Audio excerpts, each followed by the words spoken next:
Well, for an NFL team that is only supposed to win 5 games next year, we sure do have the rest of the NFL eating out of our trash, which I think is a great sign that the Denver Broncos are going to be a lot better than anyone is giving us credit for. Truly, as we look at the Denver Broncos final 53-man roster and just how many teams outside of Denver have picked off players who weren't good enough in Sean Payton and Vance Joseph and George Payton's eyes to make this squad. I think it's a great sign. The Denver Broncos also sign a very high upside tight end. We're going to break all that down. A ton more in this video. If you're new to the channel, I'm Ben. I'm a diehard Denver Broncos fan. Helps me and the YouTube algorithm out a lot. If you believe in the Denver Broncos, if you would smash that like and subscribe button, let's dive in. So first piece of news is that we know that there were multiple suitors right the day before cutdowns happened. The Denver Broncos announced they were moving on from Samaje Perine and Tim Patrick, and there were multiple inquiries to try to make a trade happen. At the end of the day, they just could not get one done in time, and both those players are playing for Super Bowl contenders. So the first piece of news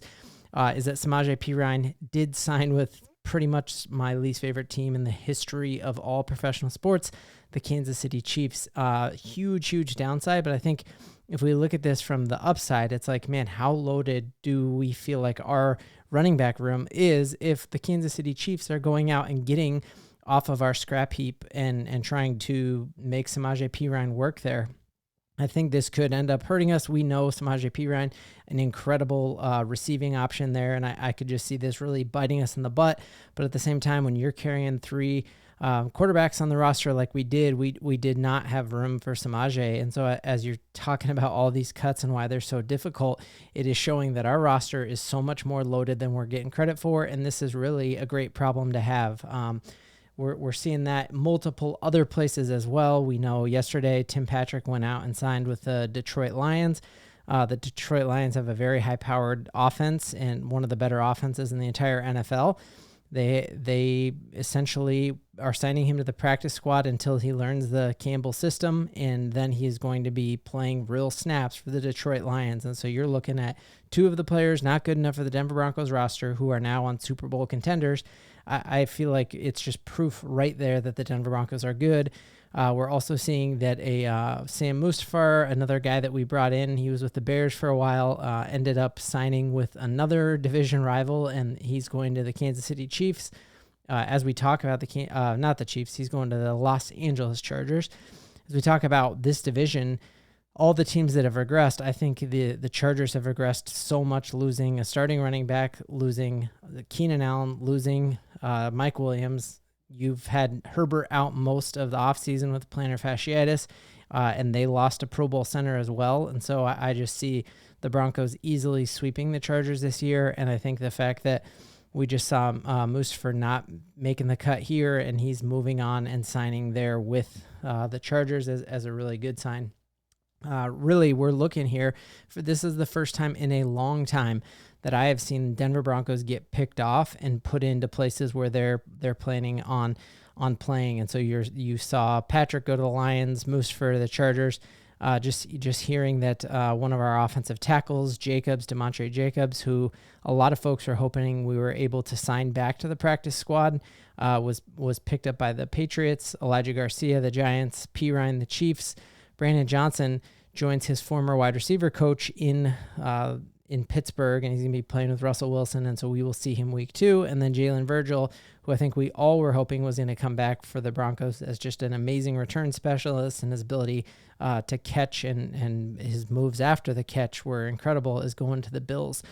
So right there, guys, like that's amazing news for us. Like let's look at this on the positive. I think the negative side to look at this would be like, man, I hope Sean Payton is right, and I hope the bets he made and the guys he kept, that these don't come back. And could you imagine how disheartening it would be to have Samaje Perine score a game-winning touchdown against us with the Chargers, or seeing Brandon Johnson have a couple scores from Russell Wilson? Like, it would be a gut punch. But I think I'm trying to look at this positively and just say, man, this is a great problem to have. It's like any organization I've been in, they grow their people, and then their people go and work in other places. And that's a great sign that your organization is kicking so much butt that other people want to take from you. And so let's look at this, not what national media beat reporters who've never been to a single Broncos practice are predicting us to do. This right here is the proof that we're better than folks think we are. Looking across at all of the Broncos reporters just sharing that there are a lot of these players today that the Broncos thought they would be able to get back onto the practice squad who didn't. And that is, again, that great point. But Sean Payton's gamble did pay off in a number of ways. And I think there's a lot of cool nuggets in who Sean Payton picked for his 53-man roster. We talked about in a previous video how the Broncos have an entire analytics department who are using artificial intelligence to do everything, and they're using all this advanced metrics to kind of make decisions. And one of the things that you don't hear from other teams across the league is how much we're leaning into that to make our decisions. And so we heard George Payton talk about how they crunched the numbers for the past several different free agent classes and the waiver wire claims and tried to decide what were the positions that were most often plucked from others and which ones were easy to get back onto your 53 later. And that's what they used to make their decision, which is why last year we only carried five wide receivers on our team. The Raiders carried 7. And if you look at it, most of the time, wide receivers don't get plucked up by other teams because I think every team has that amazing athlete who they fall in love with during camp and they sign, and they all have that flashy wideout that they hope comes back to him.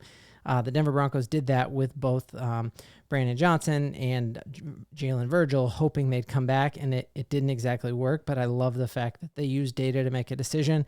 They carried a lot more offensive linemen than most teams do because the analytics showed them that most often on the waiver wire, it is those offensive linemen who are getting claimed.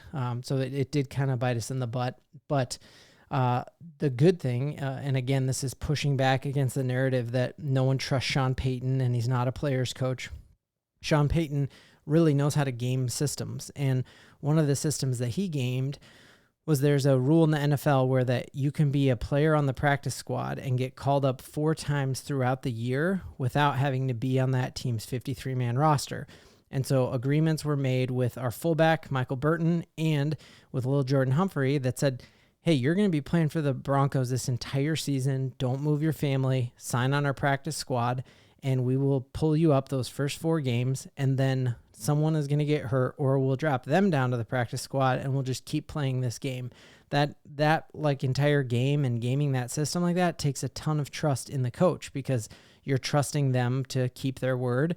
So incredible to see 2 former Sean Payton guys who are doing that. And so awesome news that we do have Lil Jordan Humphrey and Michael Burton who are on our practice squad who will be dressing for that Seattle game. Like you will see them.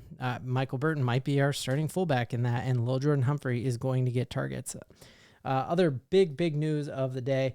And just looking at like what a reminder it is of like how good Lil Jordan Humphrey is. Like he amazing catch radius. We saw him in the preseason, and then you just can't forget like the best play of really the entire last season that shows both parts. It shows Michael Burton doing this block down the field, and then just seeing Lil Jordan Humphrey's ability after the catch was wild. That was probably the highlight of last year for me was that long touchdown reception there, and it was all after the catch, the space he was able to create. So great news for the Broncos, and shows that players like Sean Payton want to play here. That's fantastic.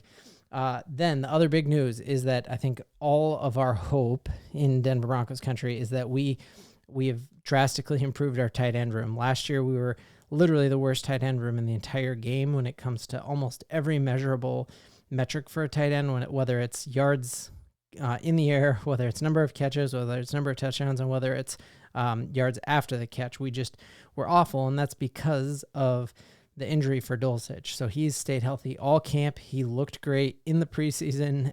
And so I think all of our hope is Dulcich hits. And if he does, like that's just another position where we're last in the league, and just a healthy Dulcich, I think, takes us to at least a top 15 team. Like he was amazing at UCLA.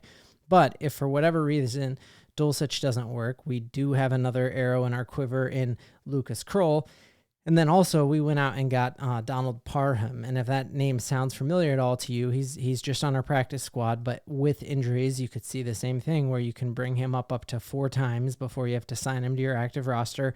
And I feel like he absolutely ate us up several times. Like as soon as I saw that name, I remembered him playing for the Chargers and him just making us look foolish sometimes. And so it's cool to see that we have another player who really fits that Sean Payton frame. He's 6'8", something like that. So he's just a massive behemoth of a dude, and really a high upside here, to just seeing what he could do after the catch, and very Jimmy Graham-ish in his ability there. So could we see, the Denver Broncos resurgency of a tight end room? Because now I feel like we've gone from being the worst to now we've got layers of tight ends now that we can throw at you.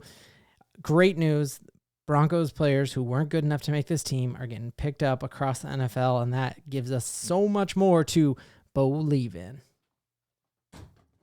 Dude, I just felt it when it left my hand. It felt good.